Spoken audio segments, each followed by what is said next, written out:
el único Dios, vamos a ponerle, ¿sí? Porque justamente Éxodo 20 y los 10 mandamientos nos habla de que hay un solo Dios. ¿Y qué es lo que significa esto? Ahí solamente vamos a leer 3 versículos. Hoy me tocó a mí un tema que me ha confrontado. Realmente, hermanos, me ha confrontado esta semana el tema de entender que hay un solo Dios. No porque no comprenda esto, sino lo que significa no tener ídolos. Y vamos a ver cuando la palabra habla de ídolos a qué se refiere. Dice, y habló Dios, Éxodo 21, todas estas palabras diciendo, yo soy Jehová tu Dios que te saqué de la tierra de Egipto, de casa de servidumbre, y empieza, no tendrás dioses ajenos delante de mí. Tenemos que entender que la ley es una ley hecha, decretada y entregada por Dios.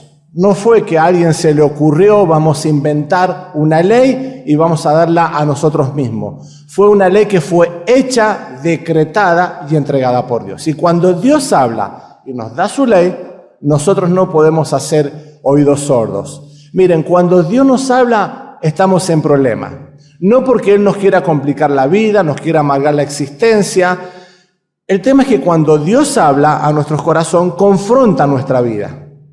Entonces lo mejor sería no escuchar la palabra, al contrario, porque cuando nos habla confronta y nosotros tenemos que tomar una decisión en cuanto a su palabra y lo que nos dice. Miren, yo puedo ir al baño de mi casa y tengo una pastilla, un geniol, y esto no va a pasar nunca, ¿no? Pero puedo tener una pastilla de cianuro, es una exageración para entender. Y en vez de tomarme el geniol me equivoco y me tomo la pastilla de cianuro.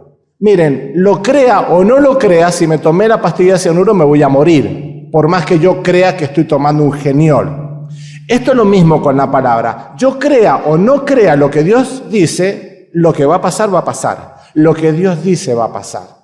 Está en mí que Él me confronta y qué hago con mi vida. Ahora, lo mejor sería no escuchar, pero saben una cosa que el apóstol Pablo a los romanos habla de que Dios se ha manifestado a través de las cosas hechas. La creación misma nos da testimonio de Dios. Es decir, que no tenemos excusa, ni por acá ni por acá. Por lo tanto, estamos en problema. Pero un problema para nuestro beneficio, no un problema para ponernos piedra. Un problema en el cual Dios nos quiere abrir la mente, quiere abrir nuestros ojos y quiere enseñarnos qué es lo que está pasando en nuestras vidas, que nosotros no entendemos. Y nos da su mano, nos extiende su mano para darnos de su gracia y de su amor. ¿Cuál es mi percepción, mi predisposición cuando Dios habla? Capaz que estoy acá, pero mi mente y mi corazón está volando por cualquier otro lado. Esa es la ventaja o es el problema que nuestra mente a veces tiene. Podemos estar físicamente acá, pero mentalmente en otro lado. Y Dios quiere que hoy tu mente y tu corazón esté acá, porque hoy Dios quiere hablarte. Dice que tenemos que contextualizar esto, entender de qué se está tratando Éxodo 12.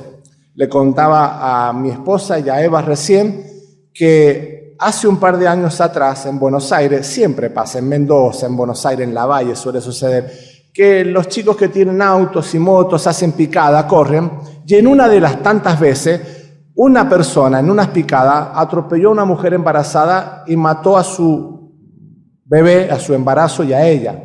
Pero como no había legislación sobre justamente picadas y carreras de auto, a esta persona, más allá de quitarle el carné, siendo condenado socialmente y moralmente, pero legalmente no se le podía hacer nada, por lo tanto no fue preso. ¿Entienden? Si no hay una ley que legisla, por lo tanto, no hay una condenación legal que dice, esta es la sentencia. Entonces, ¿qué es lo que va a hacer Dios? Y tenemos que contextualizar, como dije, y ubicarnos en lo que está sucediendo. Sabemos que Dios había prometido a Abraham, a los patriarcas del pueblo hebreo, a Abraham, Isaac y Jacob, que le iba a dar una tierra prometida, pero que iban a ser llevados a un lugar, ¿sí?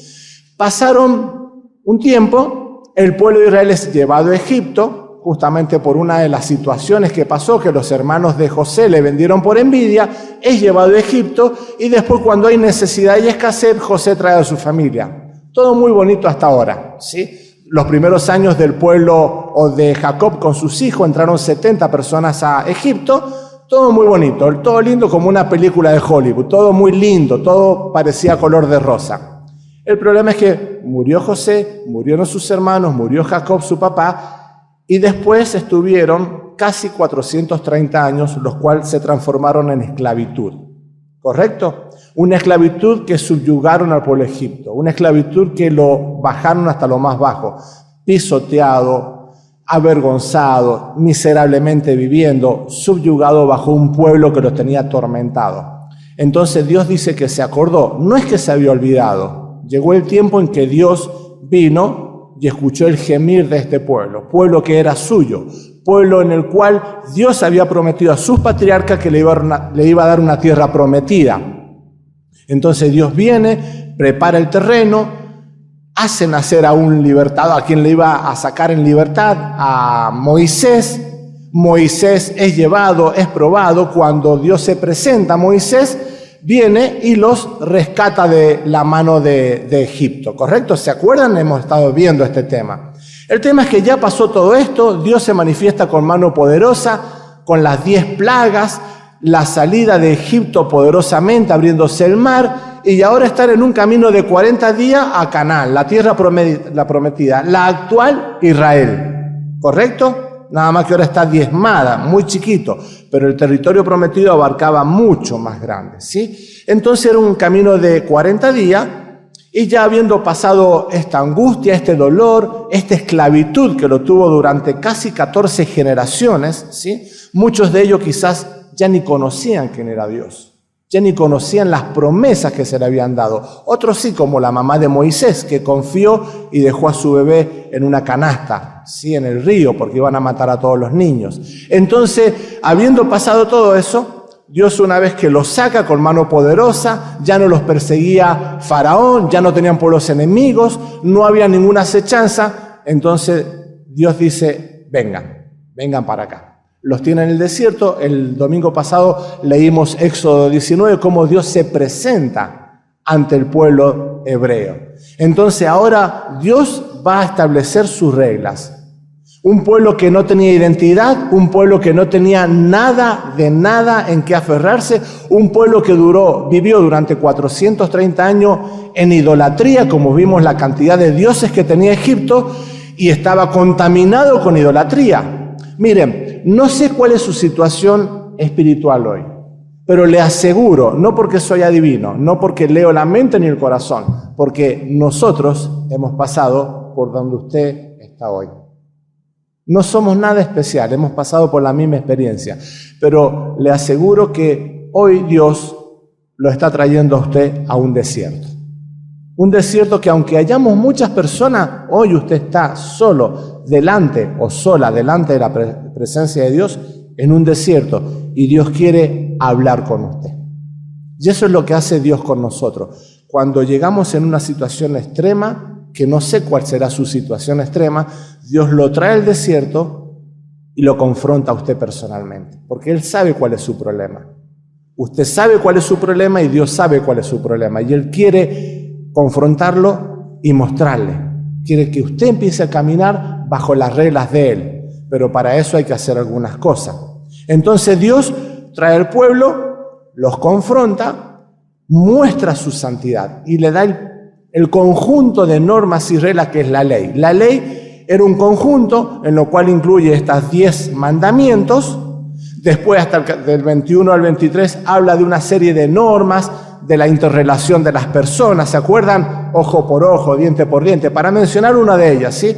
Da un conjunto de reglas de cómo se debían manejar, porque era una nación que estaba creciendo, nueva, era un bebé en pañales. El pueblo de Israel. Entonces le va a decir cómo se tienen que manejar, le va a dar instrucciones para construir el templo, para las fiestas anuales, le va a dar una serie de reglas.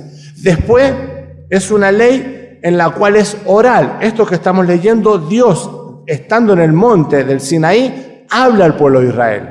Oralmente es dada los 10 mandamientos. Pero después, en el capítulo 24, Moisés sube al monte para que Dios le dé las tablas de los 10 mandamientos. Paralelamente, el pueblo abajo rompe el primer mandamiento, que es no tendrías dioses ajenos, cuando construye con oro un becerro para que el pueblo le adore. ¿sí? Y la tercera parte del conjunto de estas leyes es cuando, después de que Moisés rompió las tablas porque el pueblo había pecado, subió nuevamente al monte y Dios le da por segunda vez las tablas de los 10 mandamientos. Pero la ley no es solamente los 10 mandamientos, es un conjunto de leyes y reglamentaciones y prohibiciones para que el pueblo se maneje en la nación que estaba naciendo. Entonces, dice, Él va a poner las reglas, y la principal regla que va a poner dice: no tendrás dioses ajenos delante de mí. Se presenta como el único Dios. Un buen cuidado de los padres, decíamos esta mañana, es generalmente decirle a los niños permanentemente no, no, no, no. Y eso no significa que sea un papá malo, que quiera frustrar a su hijo. Un niño, cuando quiere meter el dedo en el enchufe, su papá, ¿qué le dice? Dale, hijo, hacelo con libertad. No. Y lo saca inmediatamente, se da vuelta y ya está agarrando una pila para metérsela a la boca. Y viene el papá y le dice no. Y se da vuelta y está con un cuchillo. Y ¿usted piensa que ese papá o esa mamá es malo? ¿Que son perversos y quieren arruinarle la vida a su hijo? No, es una actitud de los no de amor. Cuando Dios nos dice a nosotros no, no es que nos quiere o no nos ama, nos está enseñando para que nosotros podamos crecer delante de Él en santidad, obedeciéndole a Él.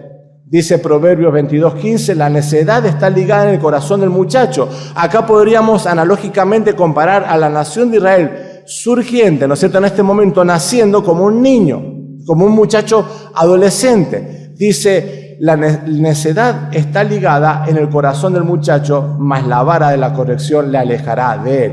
Entonces Dios lo que hace es empezar a dar estos 10 mandamientos oralmente y después este conjunto de reglas, pero lo que hace Dios es marcarle la cancha. ¿Por qué? Porque era un pueblo contaminado, un pueblo que venía regado con idolatría, era un pueblo que no sabía de obediencia, era un pueblo que estaba acostumbrado a bajar la cabeza. Entonces Dios tiene que ordenar las cosas.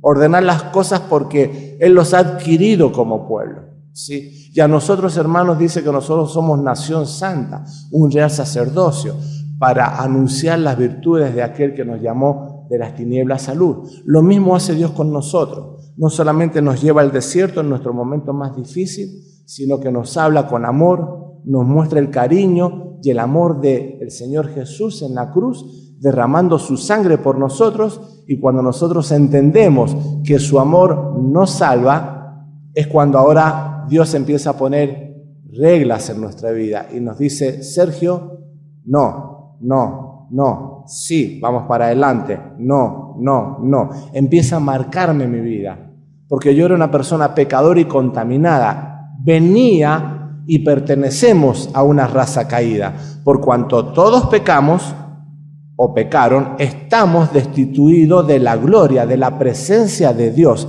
Eso dice la palabra. Mire, tiene que entender que usted y yo hemos pecado y que por pecar estamos separados de la gloria de Dios, separados de su santidad. Entonces ahora Dios nos habla, nos muestra el amor del Señor Jesús derramada en la cruz, su sangre derramada, y yo la acepto. Yo abro mi corazón, entonces Él empieza a marcarme el camino.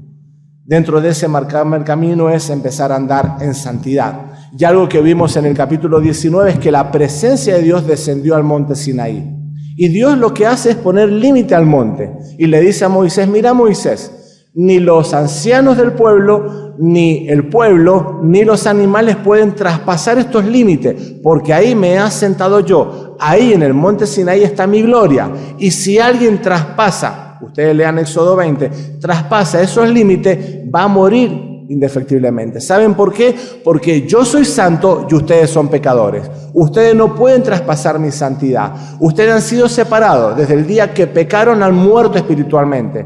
Entonces Dios le muestra a Moisés los límites para que el pueblo no pase. Hasta los animales, si tocaban o traspasaban el límite, deberían ser matados con dardos. O sea, una cosa terrible. Pero Dios muestra en el Antiguo Testamento su santidad y muestra nuestra pecaminosidad. Había hecho una anotación y había puesto lo siguiente.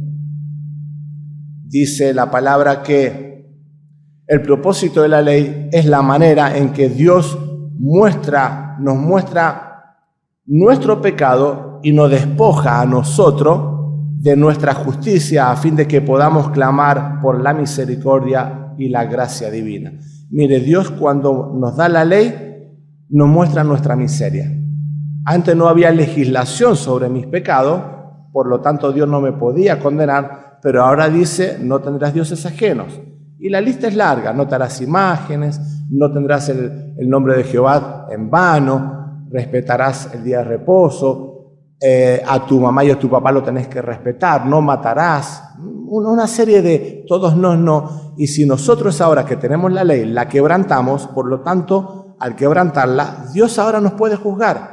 Porque ahora como aquellos que hoy corren picadas y matan a una persona, ahora hay legislación, por lo tanto ahora si alguien mata a una persona corriendo carrera, va preso. Ahora hay legislación, ahora hay ley. Ahora, miren pueblo amado, ustedes son mi pueblo, adquirido por mí, con mano poderosa los saqué de Egipto. Ahora, este es el parámetro, ahora hay una reglamentación, ustedes hacen esto y van a morir. Pero el amor de Dios es tan grande que más adelante vamos a ir viéndolo, cómo Dios crea un puente para que ese hombre pecador pueda acercarse a Dios, con una serie de servicios sacrificiales, derramar sangre de animales, todo para que el pecado sea cubierto y el pueblo se pudiese acercar a Dios, ¿sí? Hoy en día nosotros no podemos acercar a Dios por la sangre preciosa de Jesucristo. Hoy no hay límites. No hay límites para que nosotros podamos acceder, no con pecado, sino a la presencia misma del Señor Jesús. Disculpen que esto no es muy fácil para mí, la tecnología. Así que, por las dudas traje los apuntes manuales, ¿sí? Por si me llego a perder. Pero, después de la presentación, la primera palabra que viene, ¿cuál es? No. Acá viene Dios y dice, y habló Dios. ¿Sí? Todas estas palabras diciendo, yo soy Jehová tu Dios que te saqué de la tierra de Egipto, de casa de servidumbre. No tendrás dioses. Podría haberlo dicho de otra forma. Miren, traten de seguirme siempre a mí. No sé, como quieran, como se nos puede ocurrir. Dice, no tendrás dioses ajenos. Lo primero que dice, una prohibición. Porque Dios sabe que nosotros cometemos errores. No hay que tenerle miedo a la palabra no. Ya el apóstol Pablo en Corintios, 1 Corintios 13, va a decir lo siguiente. Dice, cuando nos hablas de la característica del amor, en 13:4 dice, el amor es sufrido, es benigno, el amor no tiene envidia, el amor no es jactancioso, no se envanece, no hace nada indebido, no busca lo suyo, no se irrita, no guarda rencor. Toda una serie, es decir, que vemos que Dios no tiene problema con la palabra no. No tenemos que tenerle miedo cuando Dios nos dice no, porque no es un límite. Y en el límite está, como a nuestro hijo, no metas el dedo en el enchufe. No tendrás dioses ajenos. No metas porque si metes el dedo te vas a electrocutar. El niño no entiende de electrocución, ¿está bien dicho? De electrocutarse. Disculpen si lo dije mal. No entiende de electricidad, de los neutrones, protones. No sabe, nosotros sabemos que si mete el dedo, fulmina. En la criatura no. Dios sabe que si nosotros adoramos dioses ajenos, estamos mal, estamos con problemas.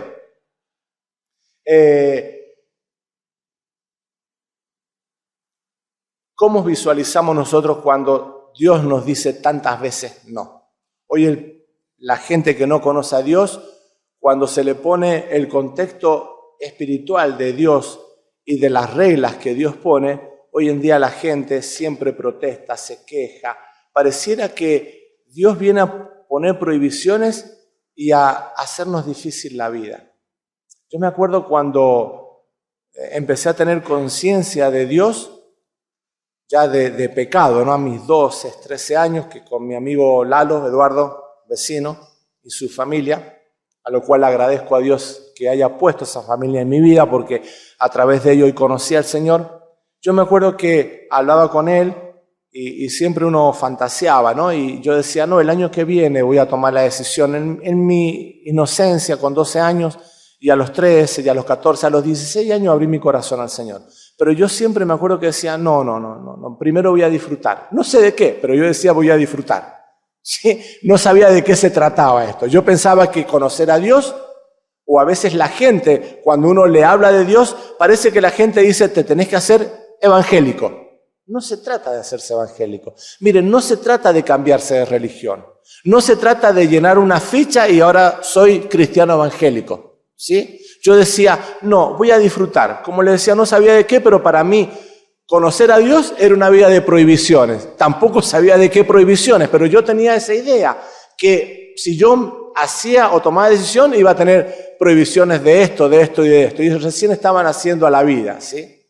A veces la gente tiene una mala percepción de lo que es Dios. Se creen que tomar una decisión por Dios no se dan cuenta que están en juego su vida eterna, principalmente. En secundario, una buena relación acá en la tierra, en santidad y glorificándole a Él. A veces pensamos que vamos a conocerle y entramos a un mundo de monasterio, de prohibiciones. Miren, no hay nada más hermoso en la libertad que disfrutar la vida en Jesús. Cuando uno abre el corazón a Jesús, empieza a disfrutar la libertad en Él. No de prohibiciones. Las prohibiciones son para que nosotros no nos salgamos de los límites, pero empezamos a disfrutar realmente de su presencia. Romanos 7:12, temor y obediencia. Miren, cuando Dios mandaba a Moisés a hablar con el faraón, Moisés al principio medio protestó, pero Moisés se jugaba su vida porque confrontar al faraón podían matarle. Pero Moisés siempre obedeció. 10 veces fue pidiéndole que dejara salir al pueblo. Y el faraón nunca lo dejaba. Pero ¿qué es lo que hacía Moisés? Obedecía. Sabía que la lucha no era de él, la lucha era de Dios contra el faraón. Él no tenía nada que hacer, no tenía que pelear con nadie, tenía que obedecer. Y nosotros en nuestra vida tenemos que obedecer. Cuando nosotros creemos que somos independientes de Dios, es cuando empiezan los problemas en nuestra vida y los problemas de idolatría. Romanos 7:12, de la manera que la ley a la verdad es santa y el mandamiento santo, justo y bueno. Dios le estaba dando un instructivo al pueblo para conducirse. Mire, la ley de Dios que hoy pone en nuestra vida a través de la gracia en el Señor Jesús es buena, es santa y es para bien nuestro. Deuteronomio 5:28 y 29 dice Dios, ¿quién me diera que tuviese tal corazón que me temiesen y me guardasen? Mire, ese me temiesen no es tengo miedo de Dios, es tener conciencia de la santidad de Dios. Es tener una mente pensando en lo importante y lo grande que es Dios, que se digna en tener misericordia de mí y en extender su brazo para amarme y para darme de su regalo, que es el Señor Jesús. Entonces, cuando dicen temiese, no confundamos que tenemos que tenerle miedo a Dios, sino es tenerle un respeto reverencial, podríamos decir. ¿Quién me diera que tuviese tal corazón, que me temiesen y me guardasen todos los días todos mis mandamientos, para que a ellos y a sus hijos les fuese bien para siempre? Mire, usted quiere que en su vida le vaya bien, siga las leyes de Dios. Y quiere más todavía para que a sus hijos les vaya bien, siga las leyes del Señor. Le va a ir bien a usted y a sus hijos y a los hijos de sus hijos. No hay nada más hermoso que entender que Dios nos ama. Como empecé al principio, estamos sellados a fuego, a sangre en el corazón de Dios. De esa forma Dios nos ama. Mire, Él tiene los signos de vida en sus manos. Él tiene los signos de vida en sus manos por un clavo, en sus 2 manos. Tiene los signos de vida suya en su corazón traspasado por una lanza. A tal punto Dios nos ama que tiene las marcas de su vida por amor a usted y por amor a mí. Salmo 19:8, los mandamientos de Jehová son rectos, que alegran el corazón. El Salmo 48, el hacer tu voluntad, Dios mío, me ha agradado, y tu ley está en medio de mi corazón. Juan 10:10, dice el Señor Jesús, el ladrón no viene sino para hurtar, matar y destruir. Habla de Satanás, del diablo. Él viene para hurtar, matar y destruir. Eso es lo que Dios ha hecho en su vida y lo que había hecho en mi vida. Pero dice, yo he venido para que tengan vida y para que la tengan en abundancia. Miren, si la felicidad del mundo hoy pareciera que cada uno, no importa, mientras vos tengas tu Dios y yo tenga mi Dios, vamos todos para adelante. Vos respetame a mí, yo te respeto a vos.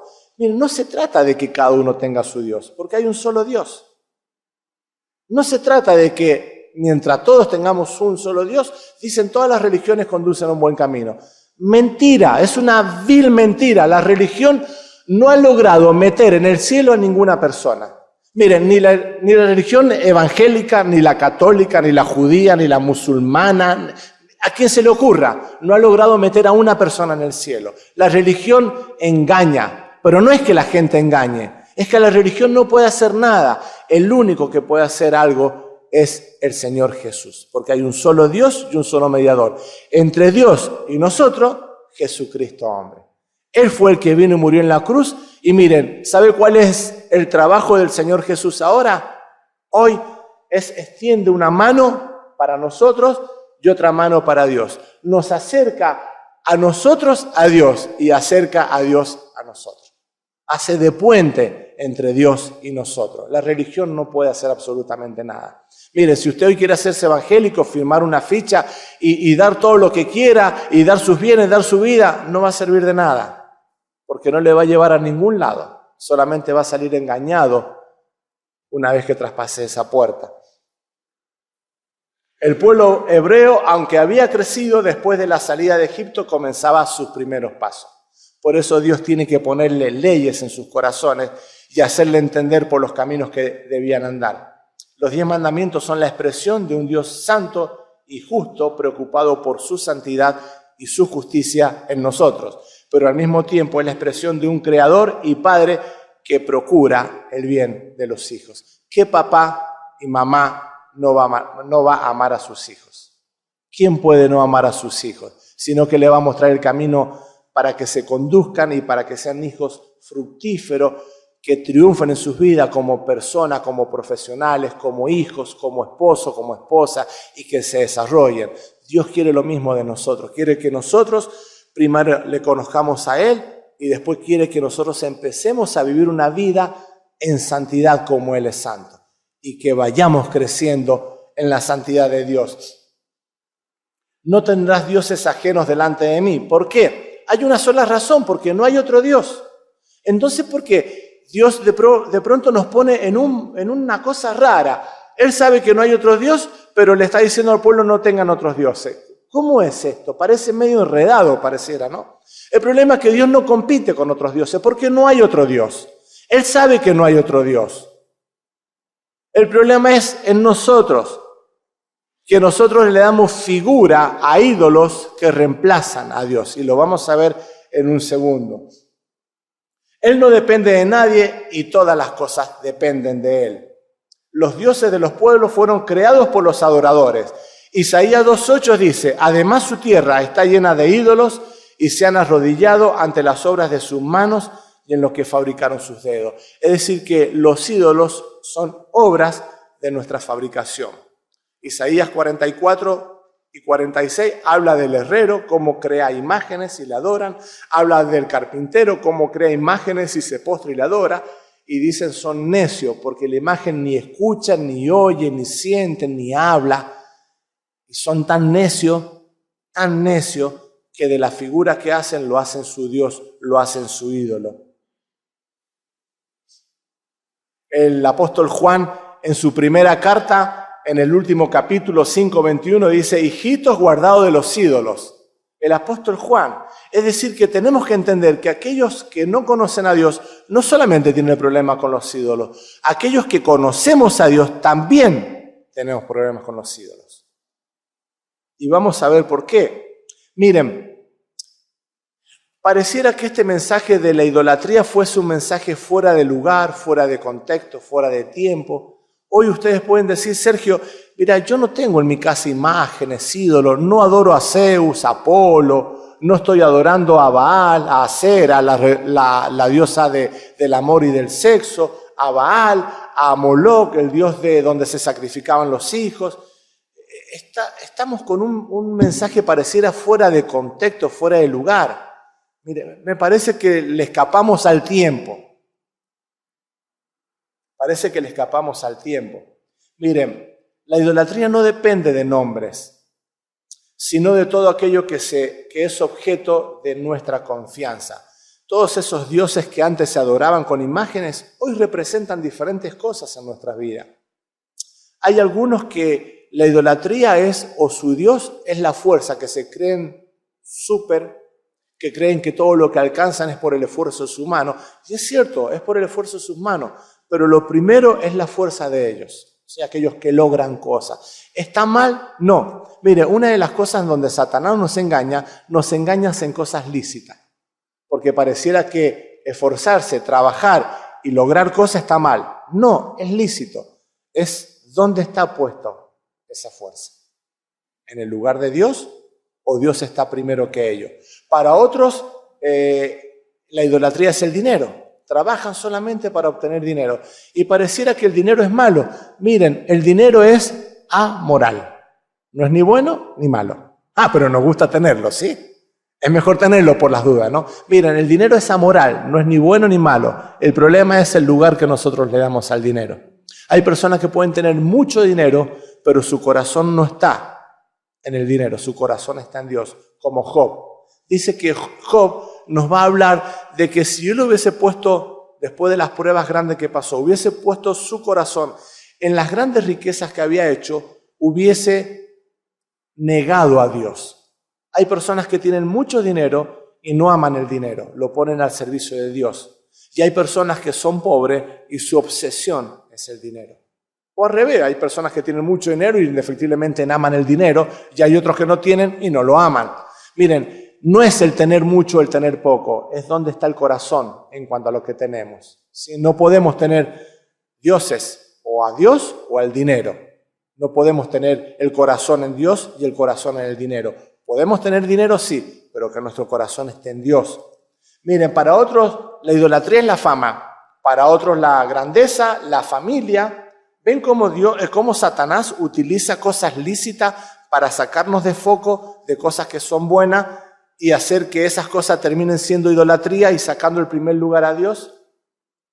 Para otros la diversión, la popularidad, el sexo, la inteligencia, la comodidad, el hobby, la casa, los autos o el auto.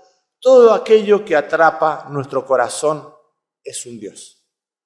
Entonces Dios no está compitiendo con otros dioses que le hagan sombra o que le quieren sacar su lugar. Miren, no sé si es la frase que corresponde o la palabra, pero Dios pareciera que compite con los dioses que nosotros creamos. Aunque no son competencias, ¿sí? Pero Dios quiere desarraigar de nuestro corazón que no hayan dioses ajenos. Miren, no te hará dioses ajenos, porque yo sé en qué va a terminar. Cuando nosotros empezamos a tener idolatría y dioses ajenos en nuestro corazón, es cuando empezamos a sacar la mirada de Dios. Es cuando empezamos a salir de los límites. Y cuando un niño en su casa empieza a salirse de los límites, ya sabemos el problema que tienen, ¿sí? Esta mañana le compartí a los hermanos que lastimosamente tengo un amigo de mi edad y sus hijos de la misma edad de mis hijos. Y le aclaro que con esto no soy mejor que nadie, solamente es una reflexión. En su crianza de sus niños, él no llevaba a sus hijos a la iglesia, porque se aburrían, porque molestaban, por diferentes razones. Hoy sus hijos están apartados de Dios, están apartados, se salieron de los límites, se salieron de las reglas que Dios pone. Y una vez que el corazón del niño se aparta de Dios, es complicado que vuelva. Es complicado que vuelva al camino. Dios puede hacer imposible, pero tenemos que nosotros mantenernos en los límites que Dios nos da. Dice el salmista 16:4, se multiplicarán los dolores de aquellos que sirven diligentemente a nuestro Dios. Mire, es palabra de Dios. Dice que se van a multiplicar dolores en sus vidas, si nosotros le damos el lugar a esos ídolos, a esos dioses. Mire, si usted le da prioridad al dinero, va a tener problemas, porque su corazón va a estar en el dinero. Si usted va a darle el primer lugar a sus hijos, que quien no ama a sus hijos, va a tener problemas. Porque le está dando el primer lugar a sus hijos que a Dios, o a sus padres, o a su esposa, o a su esposo, o al trabajo, a todo lo que ocupe el primer lugar. ¿Es lícito tenerlo? Sí, pero el primer lugar siempre tiene que estar Dios.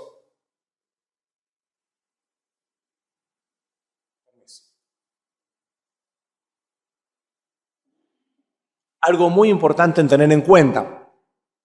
Él requiere exclusividad absoluta y no comparte con nadie su gloria.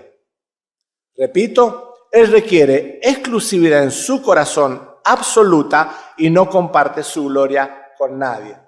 Isaías 42:8 dice: yo Jehová, este es mi nombre, y a otro no daré mi gloria, ni mi alabanza a escultura.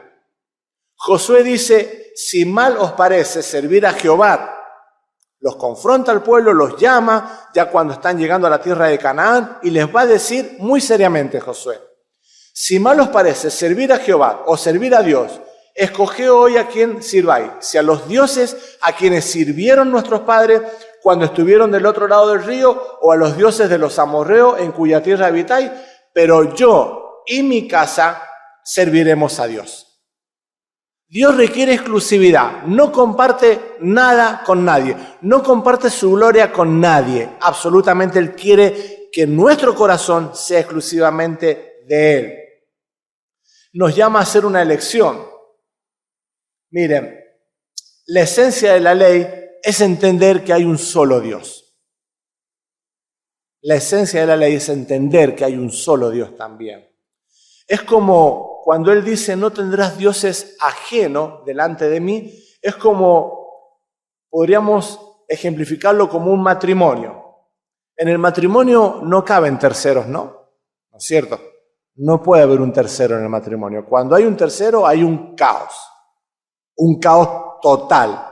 Matrimonial, en la familia, de uno, de otro, en perspectiva, económicamente, moralmente, psicológicamente, en todo sentido hay un caos.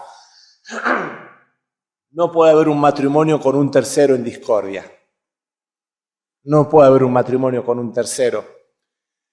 Como en el amor de un matrimonio no cabe un tercero, no puede haber un tercero en la relación de Dios y mí. Y conmigo. No puede haber una relación un tercero. Literalmente, es decir, delante de mi cara tener otro Dios delante de mí. Es como un hombre abrazar a una mujer delante de su esposa. ¿Qué pasa si su mujer va a los hombres, ¿no? Y abraza a otro hombre delante suyo? ¿O qué pasa a los hombres si su esposa va delante suyo y abraza a otra mujer? Problema, ¿sí? Problema y discordia fuerte. Lo mismo nos pasa con Dios. Él no admite rivalidad, no admite terceros. Tenemos que entender esto. O estamos 100% con Dios o no se está con Dios. O nuestro corazón está con Dios, pero cuando en nuestro corazón empezamos a compartir y empiezan a haber ídolos, Dios no está ahí. Dios nos dice que estamos en problemas y que vamos a chocarnos contra la pared. No podemos seguir en ese rumbo. O todo con Él o nada con Él, como decía Josué. El Señor mismo va a mostrarnos su deidad. El Señor Jesús, cuando estaba acá en la tierra, va a decir en Mateo 10:13: el que ama a padre o a madre más que a mí no es digno de mí. El que ama a hijo o hijo más que a mí no es digno de mí. Y el apóstol y Lucas, el evangelista Lucas, añade en Lucas 14:26: y el que ama su propia vida más que a mí, mira hasta dónde va, el que ama su vida más que a mí, no es digno de mí. ¿Saben por qué? Porque cuando nosotros amamos nuestra vida, empezamos a darnos regalitos, ¿sí? Empezamos a darnos mimos, ¿sí? Nos sentimos con derecho. Nos sentimos que merecemos esto, lo otro, y empezamos a dejar nuestro corazón sin la presencia de Dios. ¿Es lícito amar a padre y a madre? Sí. ¿A hijo y a hija? Sí. ¿A su esposo, a su esposa? Sí. El problema no se trata de amarlos. El problema es más que a mí. El problema es cuando amamos las cosas más que a Dios. Siempre quiero que esté presente este ejemplo. Dios es el que está hablando. Y cuando le está diciendo al niño: no metas el dedo, ese niño no sabe de corriente. Pero nosotros sabemos qué va a pasar.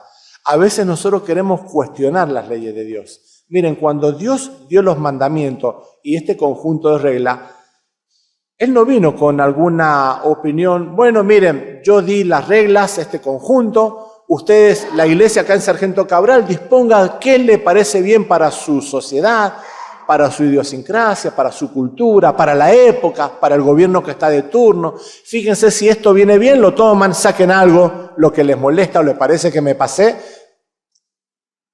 No, Dios dice no, no, no, no. ¿Por qué? Porque Él sabe lo que va a pasar. Y nosotros queremos cuestionar a Dios. Es como que el bebé que va a meter el clavo en el enchufe quiere cuestionar a su papá o a su mamá. No entiende. Nosotros no entendemos porque nuestra mente está entenebrecida, dice la palabra. No reconociendo a Dios, nos hemos descarriado y hemos caído en pecado. Por lo tanto, no entendemos que la idolatría nos hace mal, nos separa de Dios. Y Dios, que ve por sobre todas las cosas, nos dice no te harás dioses ajenos delante de mí. Ahora, tenemos que amar a nuestros padres, tenemos que honrar a nuestros padres hasta sus últimos alientos de vida. Tenemos que amar a nuestra esposa y esposo, tenemos que amar a nuestros hijos y darnos enteros por ello. Pero que eso no termine siendo un ídolo que separa a Dios del trono del corazón donde Él quiere reinar en tu vida. Debemos encontrar en Dios nuestra plena satisfacción. El salmista va a decir en Salmos 4, voy a leer 2 salmos nada más, quizás 3. Salmos 4, 6, 7 va a decir lo siguiente: muchos son los que dicen, ¿quién nos mostrará el bien? Alza sobre nosotros, oh Dios, la luz de tu rostro.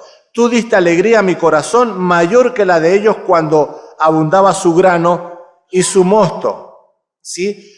Muchos son los que dicen, ¿quién nos mostrará el bien? Alza sobre nosotros, oh Dios, la luz de tu rostro. Dice el Salmos 16, 1, 2. Es precioso. Guárdame, oh Dios, porque en ti he confiado. Oh alma mía, dijiste a Dios, tú eres mi Señor. No hay para mí bien fuera de ti.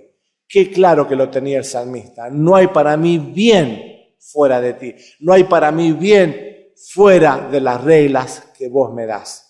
No hay para mí bien el salirme o en cruzar la línea. Miren, cuando cruzamos la línea, cuando caminamos en la cornisa, el apóstol dice que tenemos que huir de la idolatría, huir del pecado. No tenemos que hacernos los duros, que la tenemos clara, que yo conozco la palabra, que yo no voy a llevarme o me voy a volcar a los ídolos. Mire, cuando caminamos en la cornisa, en el borde, ¿saben lo que pasa? Siempre hay un ladrillo suelto o un pedazo de hormigón que está flojo. ¿Y saben lo que pasa cuando lo pisamos? Nos caemos. Tenemos que huir de la idolatría. Qué bueno es entender que no hay bien para mí y no hay bien para usted fuera de Dios. No hay bien. Sino el hecho es que nuestra vida da testimonio de que cuando estábamos sin Dios, nuestra vida era un desastre. Estábamos sin Dios, sin esperanza, sin consuelo, sin nada. Estábamos en un desierto.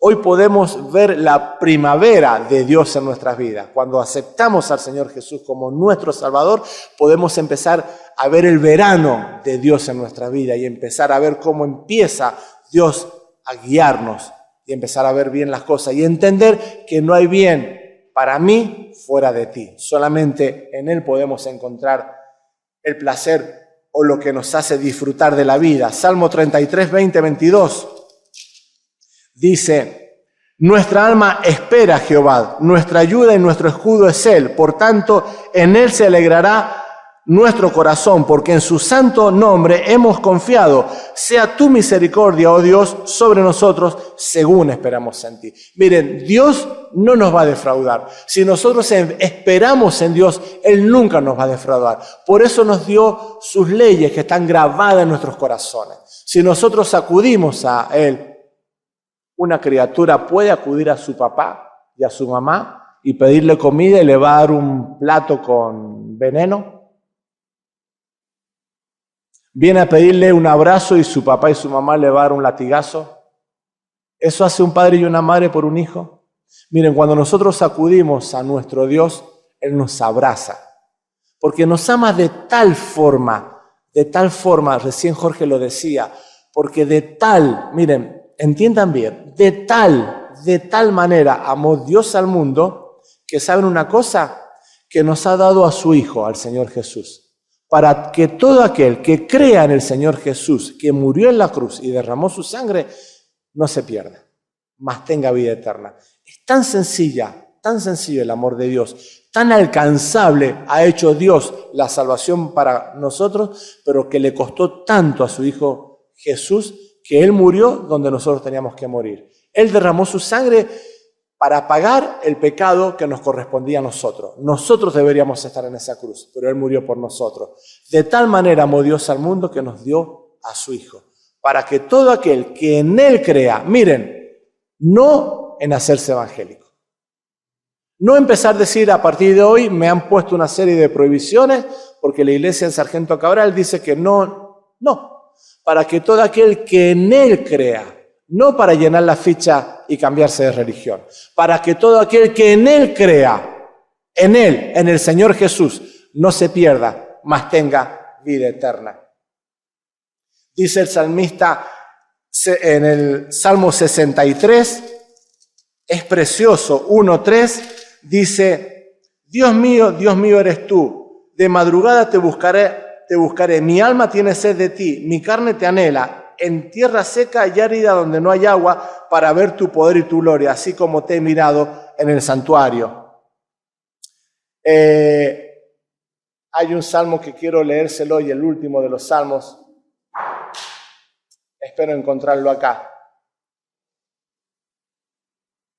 No lo encuentro, pero esta es la idea. Dice, ¿a quién tengo en el cielo sino a ti, oh Dios? Qué precioso es que podamos entender que en el cielo tenemos nada más ni nada menos que al Señor Jesús, que en este momento está abogando y está sentado a la diestra de Dios, intercediendo por usted si no tiene al Señor Jesús en su corazón. Mire, Él está en este momento mostrándole al Padre su sacrificio, su sangre derramada, si usted abre su corazón a Él. Y diciéndole a Dios, mira Dios, mira papá, yo morí por Él. Di la vida por Él, para que usted crea en el Señor Jesús y Dios, que es un Dios justo y que demanda justicia, perdone sus pecados. Y lo abrace como un hijo porque Él quiere lo mejor para usted. La ley nos revela la justicia de Dios y demanda justicia, pero no nos puede dar justicia. Es decir, que cuando Dios da la ley, nos muestra la justicia de Dios. Ahora hay una justicia y demanda justicia, pero ninguno de nosotros no podemos cumplirla. El único que la pudo cumplir fue el Señor Jesús, que Él dice que no vino a anular la ley. Él la vino a cumplir, porque la ley no es mala. La ley que Dios dio no es mala, es santa y buena. El problema es que nosotros no podemos cumplirla. Pero el Señor Jesús, cuando vino, Él cumplió las demandas de Dios. Porque las demandas de Dios nos muestran su justicia y en su justicia vemos que nosotros somos pecadores, que no podemos cumplir con esas demandas. Miren, no quiero ser envidioso y envidio. No quiero robar y robo. Esto va para los creyentes. Si hoy Dios viniese y hiciese un arqueo en nuestra economía, seríamos todos, ¿cómo era la palabra? Estaríamos todos por enriquecimiento ilícito, porque no le damos a Dios lo que es de Él. ¿Perdón? Seríamos evasores, pero iríamos presos por enriquecimiento ilícito, porque nos dejamos lo que le corresponde. Miren, no podemos cumplir las demandas. Ama a tu padre y a tu madre, y a veces, ¿cuántos ejemplos hay de... discúlpeme la expresión, la desgracia, porque es una desgracia, de ver dos hijos que le hicieron demanda, uno al papá laboral. Una demanda a su papá laboral. ¿Escuchó bien? Estando con el contador, llegó el hijo y le dejaba la carta documento al contador, que era su contador, para demandar a su papá, que también el contador era contador de su papá. Y estuve con una persona, un cliente mío, que tenía un hijo vago, 40 años, 2 criaturas, depresivo, no trabajaba, ¿sí? Vivía en su propio techo y le quería hacer una demanda laboral porque lo tenía en negro. No lo tenía en los papeles, estaba recién surgiendo él en su trabajo, en su panadería. Y lo peor que su mamá lo apoyaba a su hijo. Y este corazón tenía era un pan de Dios, como generalmente sabemos decir. Miren, hay padres que deshonran. Y tengo otro cliente que el hijo había demandado, un cliente donde alquilaba, el hombre había demandado y había sacado por la fuerza legalmente a su mamá de la casa donde vivía, una casa que había heredado de su papá. Mire, honra a tu padre y a tu madre. Y quebrantamos la ley de Dios. No podemos cumplirla. Dios dice, este es el conjunto, el paquete de leyes, y muestra su justicia. Por acá tenemos que caminar. Nosotros no podemos cumplirla. Y el Señor Jesús, cuando vino a cumplir la justicia de Dios. Y como tal se presentó en sacrificio vivo, santo y agradable delante de Dios. Y dio su vida en la cruz. Ahora, ese sacrificio único en la cruz nos sirve para perdonar nuestros pecados. ¿Está claro? ¿Entienden cómo es? Antes el pueblo tenía que sacrificar animales para derramar sangre permanentemente. Todos los días, toda la semana, todo el mes, todos los años, toda su vida. Y el pecado no era quitado, era cubierto delante de Dios, era como tapado. Y de esa forma el pueblo se podía relacionar con Dios. Miren, Éxodo 19 nos habla de la santidad de Dios. Sí, es decir, muestra la santidad de Dios y el pecado del hombre. Pero en el Nuevo Testamento nos vamos y dice el autor de Hebreos algo que es precioso, que realmente nos consuela, y va a decir en Hebreos 4:14, por tanto, teniendo un gran sumo sacerdote, está hablando del Señor Jesús, que traspasó los cielos, descendió, Jesús, el Hijo de Dios, retengamos nuestra profesión. Va a decir el autor, porque no tenemos un sumo sacerdote que no pueda compadecerse. Miren, el Señor Jesús no es que no pueda entenderlo a usted, no está enajenado de su problema. ¿Usted cree que el problema que usted tiene, Dios no lo sabe? El Señor Jesús lo sabe. Dios lo sabe. ¿Tiene problemas económicos? No le ofrecemos ninguna salvación económica acá, le aclaro, ¿no? No tiene que traer nada, no tiene que ofrendar plata, no tiene que traer nada. No queremos su dinero, en lo absoluto. ¿Tiene problema de dinero? Dios sabe que usted tiene problema de trabajo y de dinero. ¿Tiene problema con su esposa, con su esposo? Dios lo sabe. ¿Tiene problemas con su hijo que se droga o su esposo se fue y la abandonó o su esposa se fue y lo abandonó y lo dejó solo? ¿Tiene problemas con su patrón? ¿Tiene problemas con los vicios? ¿Tiene problemas con la pornografía? ¿Tiene problemas sexuales? Dios lo sabe. Dice la palabra, porque no tenemos un sumo sacerdote que no pueda compadecerse de nuestras debilidades, sino uno que fue tentado en todo. El Señor Jesús, ¿usted cree que la prueba que usted está pasando es la más complicada? El Señor Jesús la pasó más que usted. Uno que fue tentado en todo según nuestra semejanza, pero sin pecado. Acerquémonos. En el Antiguo Testamento estaba la santidad de Dios y no se podían acercar. Dios va a crear un sistema sacrificial de animales para cubrir el pecado, pero no se podían acercar. Donde estaba la santidad de Dios no podían acercarse. Si tocaban los límites morían indefectiblemente. Vemos varios ejemplos de aquellos que traspasaron. Los hijos de Aarón, el primer sumo sacerdote, transgredieron la ley y sacrificaron un sacrificio que no era el correcto. Y dice que Dios los fulminó delante en el momento. Miren, no podían acercarse. No se podía acercar a la presencia de Dios porque estaba la santidad de Dios y la pecaminosidad del hombre. Pero ahora a través de Cristo, dice, acerquémonos, dice el autor. Podemos acercarnos a Dios. ¿Por qué? ¿Porque ahora somos mejores que los hebreos? No. ¿Porque no tenemos pecados? No. ¿Somos mejores porque estamos en el siglo XXI? No. No, no y no.